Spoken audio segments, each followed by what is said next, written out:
Dejan Petrović, koji sa familijom godinama nakon rata kao raseljeno lice živi u Zrenjaninu, ne može bez svog Prizrena. Dolazi ovde povremeno, kako kaže, da napuni baterije, nekada i samo da se prošeta ulicama grada. Ne javi se nikome i vrati natrag.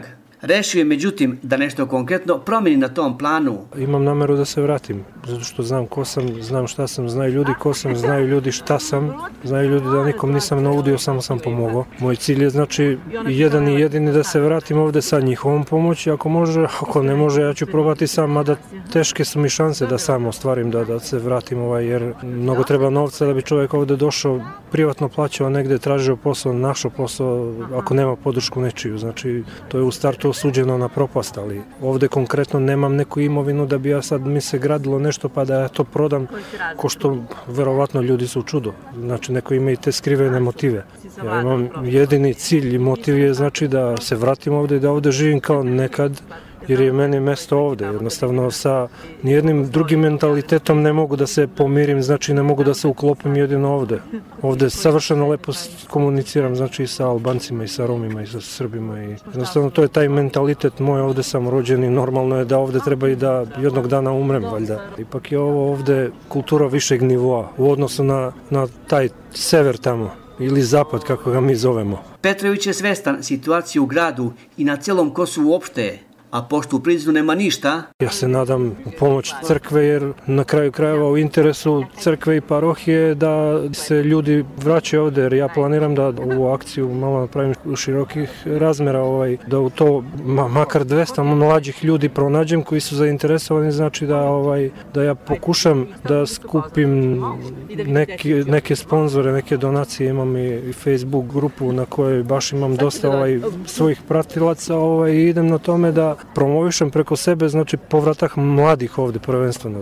Idem na tome da se mladi ovde vraćaju, da to zaživi, znači da ljudi dođu ovde, da žive, da rade, da funkcionišu jednostavno u svom mestu kako je to i prirodno. Jer uopšte nije u prilogu nikome, da čak i Albancima ovde nije u prilogu da se stariji ljudi vraćaju, jer oni će da žive ovde još 5 godina i umreće i onda će opet da budu te kuće na meti huligana, a to su ipak kuće od istorijskog značaja. Znači idem na to, znači da mladi ljudi dođu ovde, da mladi ljudi rade, da mladi ljudi jednostavno funkcionišu ovde i da samim tim da dođe do nekog ekonomskog prosperiteta. Recimo konkretno onaj hotel gde ja sad spavam, gde sam noća spavao, ja verujem da on u 365 dana nema ni jednog gosta, jer je na tako loše mesto da je to tragedija. Znači što više nas dođe, to više novca, znači i od tih stranih donacija dođe i dobro je i tom vlasniku hotela, znači on radi i ja sam ovde, znači planiram neku svoju budućnost, možda sutra i ja radim, možda će